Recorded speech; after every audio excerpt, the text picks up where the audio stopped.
Welcome to day 5 of TIFF's Industry Conference. I'm Tom Powers, the festival's documentary programmer. I'm coming to you from my home in New Jersey, the traditional territory of the Lenape. Before we get started, I want to thank our lead sponsor, Bell, our major sponsors, RBC, L'Oreal Paris, and Visa, and our major industry supporters, Telefilm Canada and Ontario Creates. This panel is presented by Showtime Documentary Films. I'm truly pleased to bring you this masterclass with Dream Hampton. Originally, this was going to be moderated by DJ Lynnée Denise, but this morning she was feeling under the weather, so I'm going to fill in that role. And it's one that I welcome because I've been following Dream's career for a long time. There she is, joining us from Martha's Vineyard. Thank you very much for being here. Hi, thank you. I want to say that for me, it's extra meaningful to be interviewing you because you're from Detroit. I grew up in the city's white suburbs, went to high school on 7 Mile at U of D High. Oh. I always take a Detroiter's pride in seeing people do great things in that city. So yes, we claim you, Tom. I appreciate it. I was told that a Detroiter heads the docs program at TIFF years ago, and we make my daughter and I make the drive from Detroit to Toronto for TIFF. So it's with great sadness that I join you via satellite, but I'm honored to be here. And of course, since you talked about the land that you're on, as you said, I'm on Martha's Vineyard, and this is Wampanoag territory. And the Wampanoag tribe is the tribe that the myth of Thanksgiving is about. Yeah, so thank you for that acknowledgement. So, Dream, when we were emailing this morning, I got an out of office reply that you are taking time to recharge. You just had a birthday weekend. Happy birthday. Thank you. But can we start by, just acknowledging the roller coaster ride that you've been on for at least the last couple of years? So, when you're taking time to recharge right now, maybe you can just summarize what you're recharging from. Yeah.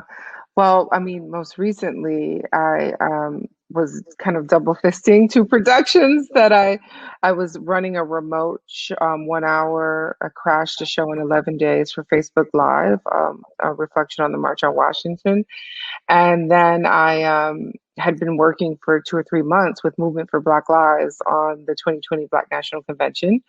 And that was inspired, of course, by the 1972 convention. And when I told you I was working on this, when you first reached out to me about TIFF and being on in this conversation, you sent me Nation Time, a link to Nation Time, the incredible film made about the 1972 convention that inspired the Black National Convention that we just produced. And I want to put in a plug. So that film, Nation Time, that was made by William Greaves, the great Black American filmmaker trained in Canada at the NFB. It's been lost for decades, or out of circulation anyways, but it is going to be re-released. It's been restored, and it's going to be re-released in October. From priceless. It's priceless. Yeah, it's where Shirley Chisholm announced her candidacy, and in 1972, Black folks weren't excited about the candidate, and so they got together to create a true. Obviously, the Black radical left tradition was being created in the moment, and they really got together to push from the left on the Democratic Party. So that was amazing. And so in that spirit, Movement for Black Lives did something. But when you talk about the 2-year, you're right. I mean, in 2018, I basically produced 3 films, one of which is up for a Primetime Emmy. It's hard to know when the Emmys are anymore because they'll be virtual. But It's a Hard Truth, Ain't It?, which was an HBO feature doc. The first time ever that I think that 11 guys from inside a state prison in anywhere in America, but in Indiana in particular, were nominated for a Primetime Emmy. So that happened. I was really proud to produce that film. and what else?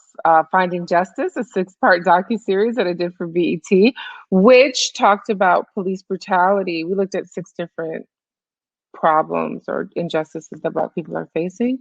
And I could have done police brutality anywhere, but I did it in Minneapolis, which I'm not taking credit for. There were these amazing activists who were pushing back, and a really incredible dynamic with the police union, all of which became national news after the killing of George Floyd, of course. But that in 2018, and for 2019, I did that docuseries. I also did in that docuseries, then I was in Atlanta the night that Stacey Abrams had the gubernatorial race stolen from her by Brian Kemp. And that, of course, has cost lives in Georgia, having this disastrous fake governor in place. But voter suppression was another issue I was looking at in Finding Justice. And then in January of that year, of course, Surviving R. Kelly was released. So it's been nonstop work for 2 years. I don't think that I tried to take 3 weeks. This is my 3rd week of so-called vacation. And I don't think I've done that in 4 or 5 years. So yeah, restoration is important. It's well earned. Look, any one of those projects would be massive. Finding Justice, Surviving R. Kelly, putting on the Black National Convention. Let me ask about the Black National Convention, since it just took place on August 28th. And I'm really interested in this moment when we're trying to create media when most of us are stuck at home and trying to make connections. In another year, the Black National Convention would have been an in-person event that brought people together. You and the organizers of the event were tasked with how to make meaning, how to create a sense of community online. Of course, at a film festival, that's something we think a lot about. What did you learn from that experience? And I've been looking at film festivals. My friend is at the, Justine Hebron is at the San Francisco Film Festival. So I took her out to dinner wondering what that was going to be like and how people were approaching it. I think she was the first among these festivals that I knew of that were going online. So the Black National Convention was supposed to be in person in Detroit. It was meant to be a convention, and they had to move it online. And I'm not a runway kind of tech operator, so that they wouldn't have needed to engage me if they simply wanted to do panels and put them online. I, having attended the AMC, the Allied Media Conference, which of course you know, Tom, in Detroit, this one of the most innovative conventions in my mind in the country, that happens in Detroit. It began in Ohio, a little punk rock kind of gathering, and got some infrastructure in Detroit and those, whatever. I don't want to get into the AMC, but it's an amazing, inspiring event that as I thought about the BNC, I thought about the opportunity to make this something really terrific online. And so what I pitched them, was this idea of these kind of mini docs, these bite-sized micro docs that were no longer than 3 minutes. And we produced 28 of them. And even if COVID hadn't required that we do that remotely, I would have wanted it to be led by local filmmakers. So Louisville, of course, outside of Minneapolis, is one of the real sites of this movement moment. And we were able to connect with the organizers in Louisville and ask them, like, who should be on camera? Who should be behind camera? Who do you want to shoot this? Who's been shooting? This is Louisville significant because it's where Breonna Taylor was killed by police in her sleep. Yeah. And I thought that I knew this story because I knew as much as you just said, that Breonna was an so-called essential worker who was absolutely dispensable when it came, once the police killed her. There still have been no arrests made. And I thought that story I'm familiar with. We just had it happen with Ahmaud Arbery. There was an enormous push, of course, to get George Floyd, his killers, arrested. But so I thought I knew that story. But then you talk to the actual local organizers and they're like, actually, we learned in our work that the mayor of Louisville, who's been on a huge gentrification push, owned the building, was an investor, and this is what's alleged, an investor in this building that Breonna was killed in. So these sweeps that they were doing, these so-called, 5 a.m. no knock drug sweeps that they were doing, they were in the wrong apartment. Brianna had nothing to do with drugs. She was an EMT worker, and her boyfriend also worked really hard. And not that having a job can, protect you from state violence, but so there was this other story to be told, that had we parachuted in, had we arrived with our film crew and our agenda, which I learned long ago is not the way to approach. I mean, back to the AMC, one of the tenets of the AMC is that whenever there's a problem, there are people on the ground already working on the problem. So you might visit India and be like, oh my God, the girls have no maxi pads. Turns out you don't have to go home and try to solve that problem. I'm sure that there are local women in India, in this village that you were so smitten by, that are already leading this work. And so it's about identifying those people, investing in them. We had money for the conference that was now being turned to this film budget. Which as a filmmaker, I mean, this was not a ton of money to do 28 mini docs, but we were able to pay people in a fair and equitable way. When it came time for releases, I made sure that we didn't have these like proprietary, kind of ownership releases. We wanted, the independent filmmakers in these different places who were sending us these beautiful dispatches. We wanted them to be able to use these mini docs in any way that would lift up their work moving forward. So it was a real collaborative. I mean, some of the things about COVID have been amazing not obviously the disease or the pandemic, but this ability to innovate and to have to rethink what you were doing and how you were doing it. And for people who want to check out some of the work you did at the Black National Convention, is that still up, and can people still see that?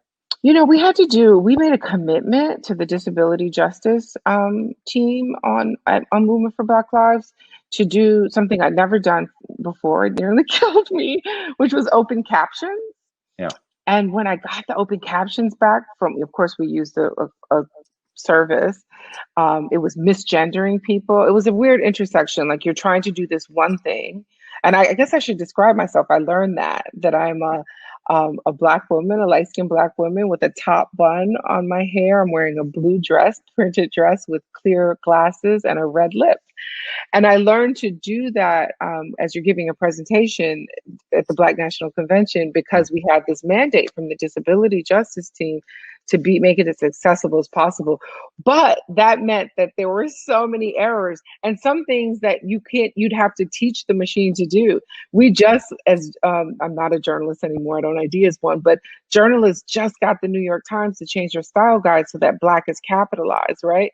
So we had to go through each one of these captions and hand correct all, and it was weird because it capitalized white every time and Black wasn't. So we had to go through and decapitalize white and capitalize Black. There were times when people were talking and it would try to gender them, man speaking, woman speaking. That didn't always match how the person is self-ID'd. So we just hand corrected. That's a long way of saying that it'll be on blacknovember.org. But we took another 80 hours after we wrapped to hand correct these open captions. So I have an editor's, an EP and director's cut on my Vimeo, which is public, Dream Hampton. And it'll be on blacknovember.org. Okay, so people want to check that out. I also want to let people who are watching know that if you want to participate and ask a question, there is an opportunity in the lower left corner there to write in a question. I'll probably save it until the last 10 minutes or so to dive into some of those questions. Dream, we were talking about Detroit, and I want to ask about what kind of perspective you have coming from Detroit, because you're unusual as a media maker in that city, or really as a media maker outside of New York or Los Angeles. At least a media maker whose work is being elevated to prominence the way some of your projects have.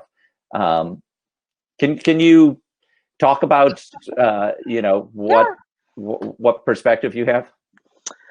Well, I mean, a couple of things. I don't know that all of my work has been elevated to prominence. I have things, even in 2019, for instance, probably a lot of people watching heard of Surviving R. Kelly, which came out in January of 2019, didn't hear about Finding Justice, which came out in March, didn't hear about this project that I'm so proud of that we shot in Indiana State Prison. It's a Her Truth Ain't It, which came out on HBO in February of 2019. So there are three projects that I did, again, 2018, Working Too Much Like an Octopus. And then 2019 comes out, and only one of them is so-called elevated. Only one of them has eyeballs on them. I doubt that Finding Justice had 250,000 eyeballs on it. After George Floyd was killed, BET ran it again. And I'm sure that the HBO doc also wasn't similarly elevated. And in fact, the opposite might have happened with that film, but I'm still proud of it. Treasure, which was the documentary I did based in Detroit. I don't know if 15,000 people saw that. I'd be surprised. It's not like social justice docs have a ton of eyes on them, right? So Surviving R. Kelly was this mix of like celebrity and scandal and an old story that for some reason, not, I hope that was because we did a good job at it, but that got so-called elevated. The truth about me having, I guess, access is a sad truth, and it's an old truth. And it's that I left Detroit, and I spent as many years as I lived in Detroit when I left Detroit at 18 in New York. So I was in New York for 20 years. I went to NYU Film School. And that meant that, so that's a very traditional story, and I went to the high school that every Detroiter you meet outside of Detroit went to, which is Cass Tech. And I was a performing arts student there, like David Allen Greer, like Lily Tomlin, like friggin' Ron Carter, Betty Carter. So I went to this amazing, Diana Ross went to my high school. And yeah, that was the story about Detroit up until I would say the past decade, which was that you had to leave Detroit to make work that was seen or respected. In fact, I would come home and no one in Detroit knew or cared what I was doing in New York. Like they were like, I think she writes. I don't know. I've never heard the Village Voice. If I had something in Essence or something, then it would be like, oh, Dream's out there doing something.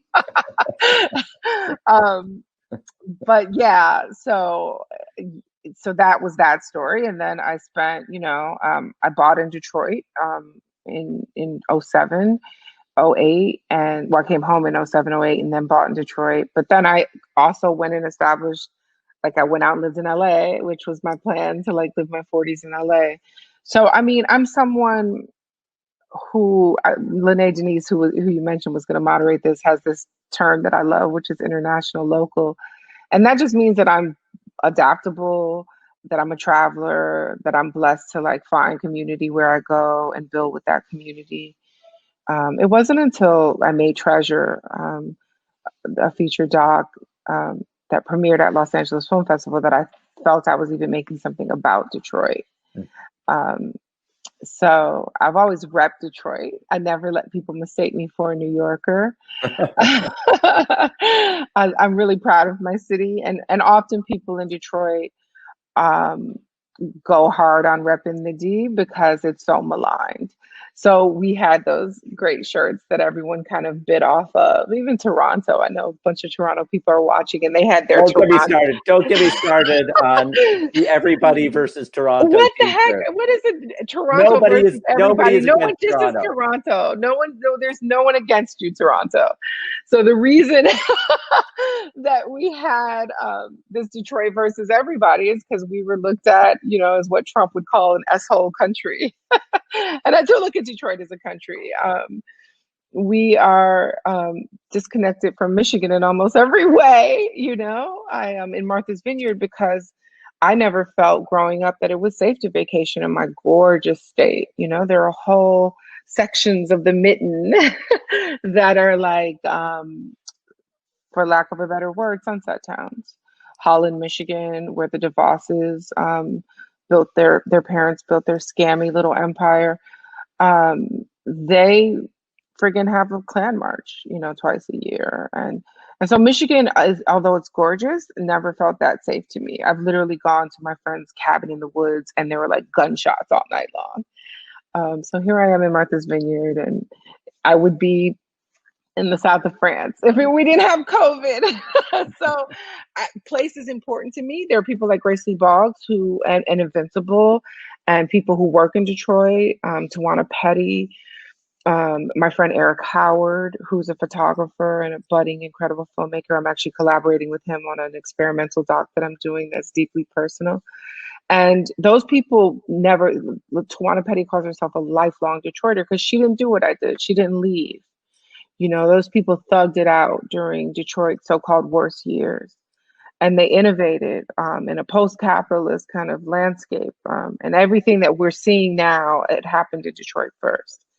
And so while I represent Detroit and I deal with Detroit, you're right. No, my work, if there has been success connected to my work or visibility connected to my work, sadly, it's because I was working out of the two traditional and conventional media centers. Yeah, yeah.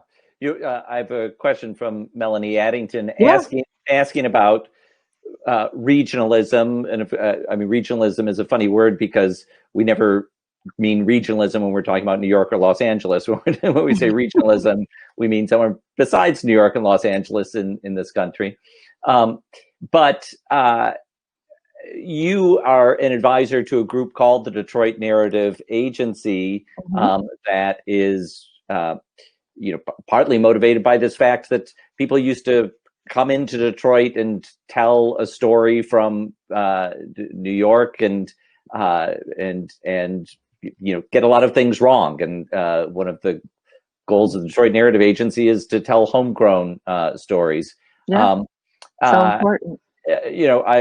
Melanie is asking if you can reflect on the rise of regional storytelling. Yeah.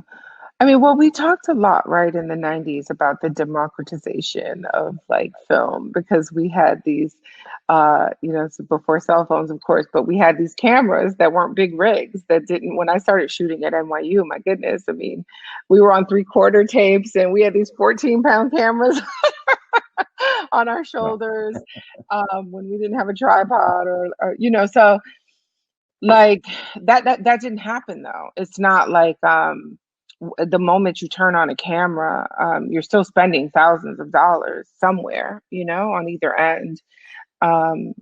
So, I mean, it didn't happen in this wide way. I think that people thought that they would be Soderbergh. Like a lot of people wrongly thought, like there's a whole generation of people that if you're not shooting, they don't consider you a director. And I'm like, you're a shooter, dude. Like I hear you, gearhead. And thinking that you're a director because you shoot, but we can't all be Soderbergh, right? Long way of saying like the promise of tech being this kind of liberatory and democratizing kind of force, wasn't really fulfilled in a real way, in my opinion. But then social media, I think my friend AJ says this, Arthur Jaffa, he talks about like film being so expensive. Well, he used to talk about this. I haven't talked to AJ in years, but about film being so expensive that we don't have a chance to play in it. And we, meaning Black people and people of color, but this is really true for anyone who doesn't have a huge backing. You don't have that chance to play and fail, and I think that so much of, again, particularly these short pieces have allowed people to do that. When I made my first short out of film school, there was nowhere for it to be. Doug Liman bought it, the director, Doug Liman, purchased it. Who knows where it went, maybe on Netflix somewhere. But now you feel like there are all these platforms to get it seen, to have feedback, to have a loop, even if they're regional platforms, back to the question. And so that is encouraging. But DNA, Detroit Narrative Agency, which went to the foundations and got funding, really the people who conceived of that project, and it's a brilliant one, they not only wanted to like have the ability to take back our narrative, but they also wanted to seed a community of filmmakers who were learning skills, who were learning what it is to gaff, who were learning what it is to edit, to shoot, to direct and produce. skills that you ordinarily had to go to either coast to learn in the past. Detroit is unique in that there's always been a commercial industry. I know that you know that, Tom. There are like beautiful car commercials that come out of Detroit, right? With some really good storytelling. But none of those were being given to like actual Detroiters. That was all happening in the suburbs. And so, yeah, we definitely became for a couple of years a place to look at the comeback city, and people would parachute in and try to tell these stories. And DNA exists so that people in the city can tell their stories. And when I first saw, them present, I think it was either at Sundance or Black Star, a group of the films, I had been looking at them as they prepared to put them out. I couldn't believe how much I was learning about my own city. Salvadoran refugees who had come in the 80s, like just all these amazing stories, experimental docs about daydreaming on Detroit buses. So it was just, it's just inspiring always.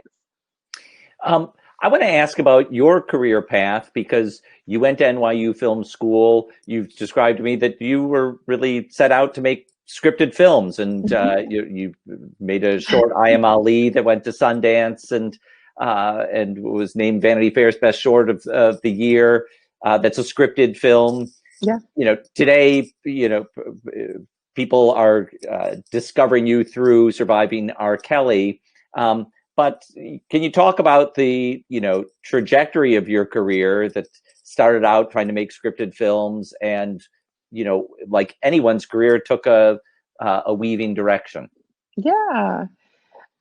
Michelle Obama, who's here on the island with me somewhere, I don't like her when they go low, you go high quote. I'm like, when they go low, get in the mud and like smother them to death. But her quote about motherhood in her book, she talks about you can have it all, just not at once. And so, yes, I was attending NYU Film School. At 24, 25, I became pregnant. I had a daughter. And that's not a derailment. It's kind of like what happens in women's lives when we attempt to do anything, not just public, but that's a career, that we call it the motherhood cliff at an organization I work with, Moms Rising. You just literally go off of a cliff, sometimes financially, but definitely career-wise. So, I mean, and I wanted to be a particular kind of present mom. Maybe I would rethink that now. I'm thinking that my whole generation overdid it with the helicopter thing.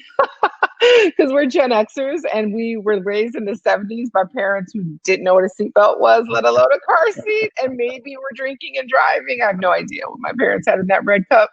And it was like, we did the opposite. We were like, I'm driving you to rites of passage and figure skating in Harlem. And so, I mean, I had this other life. I mean, people think that what I did was I was a journalist who became a filmmaker. So yes, I arrived in New York. I took a doc class, and Stephanie Black, the brilliant director of Life and Debt and other films, came and visited my class. And I was inspired. At the time, I was living around the corner from Biggie. And I had worked at this magazine called The Source for a very short time, 18 months when I was 19. And I thought that I would do this kind of documentary about that thing. And I ended up just shooting a bunch of footage of Biggie before his album came out that ended up in other places and won an Emmy. But they think of me as like a journalist turned filmmaker. And I thought of myself always as a filmmaker since I was 12. I used to go to the Detroit Institute of Arts. I grew up in an alcoholic household and I didn't want to go home.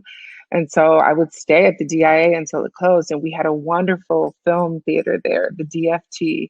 And still do. Still do. And I would literally like watch Bicycle Thief. I was so pretentious. Me and my friend Sean Sweeney, who ended up doing commercial acting in LA for years, we would have our like Jules and Jim versus 400 blows arguments, and like I remember this season. The first season I started going to the DFT, they had a Francois Truffaut retrospective. I was there. I'm sure I was there. Yeah, and it was Truffaut Festival. Every Sunday for 10 weeks they would show that very meaningful experience of my film going. And honest, I mean, let's just take a moment. at the theater at the Detroit Institute of Arts. It's like a 1,200 seat theater. It's a magical place to watch films. I feel sorry for people who don't get a film education in that theater. I mean, like Grace Lee Boggs says, I feel sorry for you if you don't live in Detroit. But yeah, when Treasure showed there, I was like over the moon. I was like, oh my God, Treasure's showing at the DFT. Yeah. But yeah, so I would watch films there, and I knew that I wanted to be a filmmaker. I'm sure that my incoming freshman application to cinema studies at NYU, because I didn't have the resources to make a film to submit. So I didn't submit to the UGF-TV, the film and television program. I submitted to cinema studies. And then when I got in, I turned it into a double major. But I'm sure it was super pretentious. I'm sure I was talking about Maya Deren and Michael Snow and all of this stuff that, Charles Burnett, like all of this stuff that fed me as a kid in Detroit in the 80s. And I arrived in New York in 1990 at a time when I understand very on a visceral level what state violence is, what it feels like and looks like. And so the NYPD were behaving like the gangs that they claimed to be wanting to stop. They were jumping out of Honda friggin' Civics and Accords in plain clothes, big burly white guys from Long Island, and throwing 12 and 14-year-old boys up against the wall and just searching them and seizing stuff from them, from their backpacks at 9, 10 o'clock at night. And so my friends and I started, inspired by the Panthers, a cop watch program. And we had mentors around us who kind of took us in, and we started they were older than us. They were from another generation who had been criminalized for their politics. They were definitely part of the Black radical left tradition. People like Chokwe Lumumba and Ahmed Omofemi and Assata Shakur, and we started the New York chapter of the Malcolm X grassroots movement. So that activist part of my life, which had begun when I was a kid in Detroit, like learning about South Africa from Don Cornelius and Stevie Wonder or something, I'm sure. But, I understood something about an economic boycott very young, we had that fluffy We Are the World thing, that celebrity-led moment in the 80s, but we also had real strategy being laid out for us by our brothers and sisters in South Africa, and quite frankly, by the women of that movement, the wives of a lot of these political prisoners. And so when I got to New York, I started organizing with my best friend, Monifa Bandele, not because we wanted to, but because we felt as, we were 19 and 20, and we just couldn't believe, what the city was and who was running it, particularly when Giuliani became mayor. And so that part of me, that impulse, is strong. And I don't want to call it like motherhood. It's not a derailment. It's my life. It's who I am also. And it's how I end up making docs or doing any work in the unscripted space, is because, yes, when Treasure was killed, this trans girl in Detroit, like that story moved me. And I knew that it shouldn't have happened. And there was a deeper story to tell. I did Black August, a film about the work that we were doing to raise money and awareness about political prisoners in the U.S. And yeah, I don't know if that would question you asked anymore. Well, we were talking about career path, and yes. And I think it's important to kind of center how activism has been a meaningful part of your career. Before the broadcast started, we were talking about the ways you think about getting points across in the media, and making a comparison to the way right-wing media has mastered the technique of short dosages of less than 1 minute long videos that get a point across. And it sounds like you've been thinking a lot about that. Can you expand on that? Yeah, for sure. We were talking about basically an infrastructure that was built up, and I located. I've not done the work, so this isn't me being some journalist. This is absolutely my intuition and my anecdotal evidence and me watching pretty closely. But I, remember from the 80s, these evangelical films. They were always about being left behind after the rapture, right? But they had all this production value, quality. I mean, they built out the apocalypse, right? So they were like meant to scare you into Christianity. And they were these feature films. And from that, there is this industry that's been built out. You see it really clearly on platforms like Breitbart.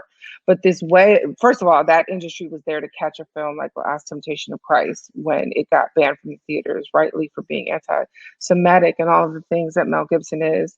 Um, and and so then you've seen it kind of become adapt to the times, and so you see the right wing having these short stories, these short videos. They got shorter and shorter, and to the point that they became Breitbart videos. And some of them are like news stories that get severely edited. I remember, I can't remember her name, but she was an agricultural. She was someone in the cabinet of Obama who they like edited a video and basically got her fired. And so the original video kind of came out, and then Obama owed her this huge apology. I don't think she took her job back, but that kind of like activism that they were doing, manipulating, this basically creating fake news, has been happening worldwide for more than a decade. I mean, we have 40 years of really strong right-wing storytelling that tells us that, for instance, the welfare queen, a welfare queen is the late Mike Ilitch in Detroit, who sat and speculated on properties in these stadiums in Detroit and then got like $400 million written off to build these stadiums in Detroit. That's a welfare queen. But Reagan gave us, this Black woman in Chicago who was running some scams, and she stayed with us. She is still a talking point 40 years later. Same with Law and Order. There was a horrific video recently about some immigrants and a sex crime. I think it was Sweden. Those videos on these platforms literally inform like legislation, immigration and legislation and policy that happens in a country like Sweden from a viral video. And with this president, we've seen some of that bubble to the top. He'll tweet some insane video that like Stephen Miller put in front of him about white South African farmers being killed, right? And people will have to flag him like, hey, that comes straight out of like like the South African Nazi Party or whatever. But it's because they're linked in talking points, they're linked in narrative. And so they're sharing in really effective and bite-sized ways this media, and we just are so behind the eight ball on that. There has not been similar storytelling. Even when we rolled out something as amazing, and I'm saying we, but it was really the people who really like said defund the police. And we didn't quickly have like not just talking points, but videos, because people tune out. You have to like show someone a quick video, like how we learned Schoolhouse Rock if you're from the 70s, about what a legislative bill was. We need a quick video that explains what defund the police is. Yeah, that's work that I also do sometimes. And I mean, I wonder if you can reflect on the way you describe it on the right-wing side. There's a lot of reductionism and misinformation, totally false information being spread. When you're working on it for your own causes, I wonder if you can reflect on what happens in the reductionism of a complicated story to 45 seconds. Well, yeah, I mean, the hope is always that you'll go deeper. And what we know, we talked a bit about a podcast on the New York Times called, Rabbit Hole, that focuses specifically on YouTube. We know that what happens with these algorithms is one thing leads you into another. This is literally how we have QAnon and how we have QAnon candidates winning in states in this very moment, right? But there's this YouTube scholarship that's happening in the absence of. We wondered what would happen in the vacuum of newspapers kind of being defunded, of public radio being under attack. And what has happened in that vacuum is that the right wing has filled it completely with, again, this like programming that is primarily happening via video. So, but yeah, of course it gets reduced. And of course, if I'm we did a 3-minute piece, for instance, with NDN, a collective, basically a Sioux Lakota collective out of South and North Dakota. And, they have a hashtag called Land Back. And there's a huge story to tell about Mount Rushmore. 6 grandfathers is what they call it. And it can't be told in a 3-minute video even. But when you see this like really well produced piece of media, out of that collective, then I'm hoping that you'll be like encouraged to check out who NDN is. It's spelled NDN for Indian. And that you will see the media that's being produced, especially since Standing Rock. There was a whole media tent there. So I think that when people see like some soundbite by David Duke, what they end up doing is like a deeper dive, or when they see a piece on white genocide, when they start to believe that white genocide is real and it has all these stats about falling birth rates in Europe and Latino birth rates in America, what they do is they go deeper into these rabbit holes that, basically radicalize them for the right. And yeah, when we're trying to tell a story about the war on drugs, which we can start with Nixon, or you could start back when we started calling it marijuana because it was a Mexican word. But with Jay-Z for the New York Times, with Molly Crabapple, we created a 3-minute video that was meant to unpack 50 years of policy that had put Black people in prison for something that now is a multi-billion-dollar above ground industry. And so we didn't want to just talk about the decriminalization of marijuana. We wanted to add something new to that conversation. And for Jay-Z, it made sense for it to be the economic aspect of like who's being left behind in that piece, because he is an avowed Black capitalist, So it made sense for that to be the conversation. And you hope that someone goes deeper into what those policies were. I haven't asked you a lot about Surviving R. Kelly because you've given so many interviews in the last couple of years about that project, but let me dwell on it for a minute. Let's just start by how you got brought into that project. Yeah. I was asked.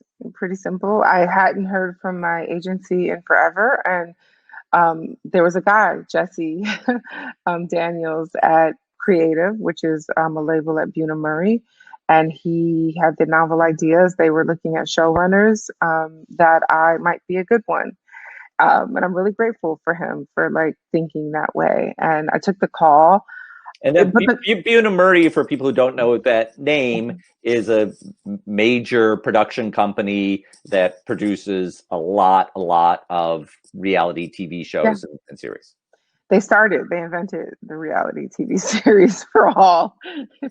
Frederick Weissman aside, they started reality. Yeah, so they started with The Real World, and they now do Keeping Up with the Kardashians. And so I was like, I didn't understand why I was getting a call about a Lifetime Bunim Murray project about R. Kelly, because Lifetime had just fumbled big time the Aaliyah.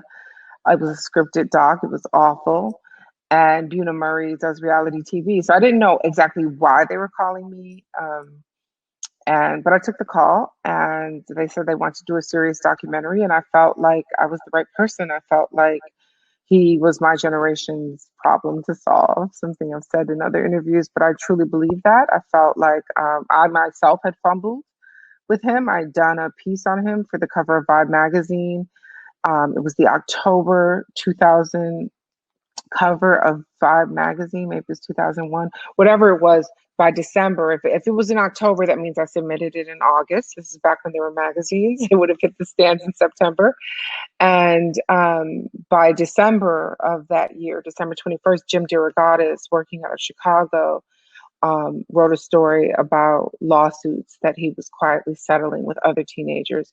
So then we had evidence that it wasn't just some weird May, December, Jerry Lee Lewis, Elvis and Priscilla story with Aaliyah, that that he was a predator. I don't know why I thought that was acceptable back then, May, December. Maybe because I have it in my own family, maybe because I have, I don't know, grandparents that are 20 years age difference or whatever. But I wasn't alarmed, as I probably should have been as a young person consuming and writing about media. I did ask him about Aaliyah, and he had a really bad response to it, like a silence, like a shutdown. Like, I thought I told you not. I'm sure his publicist had told me not to ask, and I was like, whatever, publicists don't tell me what to do. And so anyway, I wrote a piece about his process, about his habits, his studio habits, and how he produces, quite frankly, and his daily habits, because I ended up spending 7 days in Chicago. And And when I learned that I had missed the entire freaking story, it felt, first of all, I joined people. We didn't have hashtags back then, but we quietly, we stopped listening to R. Kelly, stopped playing him. At the time that his rape tape came out, the tape of him raping what appeared to be a 12-year-old, but during the court we learned was a 14-year-old. He also put out his best album, which was The Chocolate Factory, which had like beautiful songs like Step in the Name of Love on them. And it was hard to be a Black person at a wedding who wasn't going to get up and do the Midwestern Chicago step, to R. Kelly. But a lot of mostly women had made that decision. So here was, after years of activism, at this point, Mute R. Kelly had already been begun. Jim DeRogatis never stopped reporting on it. And so it was an opportunity for me to get in there and try to make a real documentary. I'd never worked with the network television. I didn't know how many compromises that was going to involve. I quickly learned. But it had the effect. It had more than the effect that I could have imagined. The power of that show speaks for itself, the degree to which it took a story that was hiding in plain sight with no serious consequences and turned it into serious consequences. I'm interested in the framework with which you had to create that work, this framework of cable TV with its commercial inserts and the beats of storytelling that are expected something like that to deliver. At the time, it was striking to me that the show has several executive producers, including yourself, but has no named director. Compared to a series like OJ Made in America, where that Ezra Edelman is the director. He's working with great collaborators, but at the end of the day, there's an authorship there that in this kind of television doesn't exist. And did he do that with A&E? With the ESPN. ESPN. Oh yeah, and ESPN has actually been more encouraging of I don't want to use something as pretentious as auteurs, but of authorship. Even with their 30 for 30. When they started their 30 for 30 series, that was the ideas. We're going to bring in directors and let them interpret sports through their own lens. Yep. And so they had that. So, I mean, this is a network by network question, right? On one hand, and I learned this when I was writing for award shows, like some of those I'd have to be credited as a producer because they were skirting the WGA, of which I'm a member. I shouldn't have probably been working on them. The same thing with this. I'm now a member of the PGA because of this project, but this was not a producer guild project. It definitely wasn't a DGA, I don't know what Lifetime. I'm sure that on their scripted stuff that there are directors. I don't know about Celebrity Wife Swap. I don't know. I don't watch Lifetime, but I don't know if there's an auteur. I have no idea about Celebrity Wife Swap. I don't. Having worked with Bree Bryant, she was so hands-on that I doubt that she was ready to see that kind of. If I had Ezra's, agent, these are all things that I kind of learned later. If I had like someone better advocating for me. I do have an agent now. This guy just happened to pick up the phone, and I'm really grateful to him for connecting me to this person. But Buna Murray called, so the agency I was with put the person who handles unscripted on the phone. And so it was like this kismet. And I don't mind being collaborative. I mean, someone like Tamra Simmons absolutely held the survivors. Like she was the one who made contact and held the survivors. And that was necessary work because I had to do something different with the survivors. I had to interview them. And those interviews at times felt like depositions. I had legal literally in the room. Buna Murray's legal team had to like vet all of my interview questions. They were present in the control room for the interviews. This was a piece that they were almost certain they would be sued for. And so it had to be buttoned up in a way that didn't allow for me to get to know these people and to connect with them. I tried my best as a woman, as a Black woman, as a survivor of assault. But I was there in a particular function. So thank God Tamara Simmons was there. She was an EP. I mean, she was there in the beginning. She pitched this show to Lifetime. Bree Bryant, there are executives at Network who have a particular approach and a style, and she had a particular style. I think that on the Buna Murray side, the executives didn't really know what they were getting into and quickly learned, you know? I think that they also thought they were hiring a journalist, and I'm certain, like I put $100 on like the fact that none of the people who hired me looked at my films before they hired me. Um, so who knew if they thought I was going to be bringing that to the, and some of those battles I lost. I would have never filmed it on green screen. Like I would, you know, and it's filmed on green screen. I fought for scene work though, and it made it in there. And of course I brought something that was uniquely mine that I own, which was a particular kind of political, you know, lens to this, a racial, a class, a gendered lens.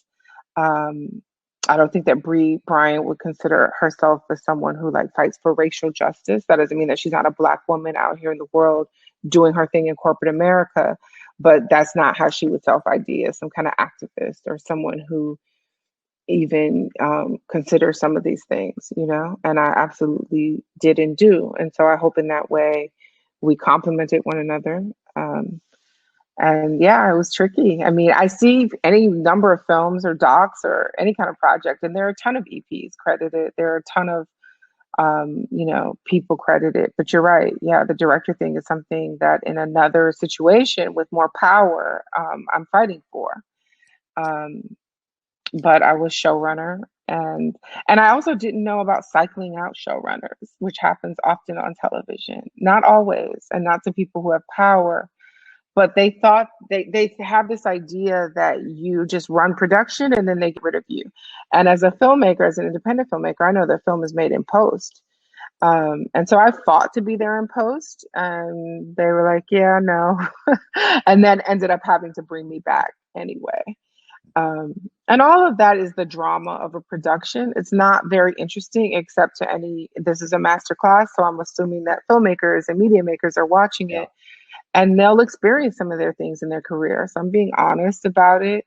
It's not like I'm not proud of all of the things. Like, you know, I also am still learning how to run a team, you know, particularly a team that you inherit, which I'll never do again. I'll always insist on picking my own people. But somewhere like Buna Murray has a system, and they looked at this as true crime. So they plug in the people who did, I don't know, 3 weddings and a murder or whatever. Like, you know, they plug in people from other shows what they think this is.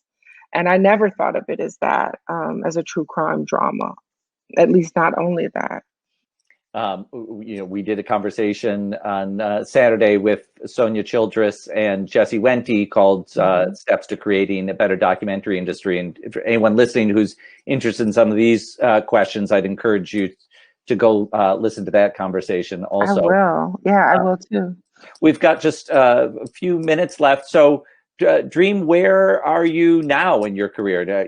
After your rest time is almost up. I have a couple of projects. I try not to jinx things. I have a couple of things that I'm working on.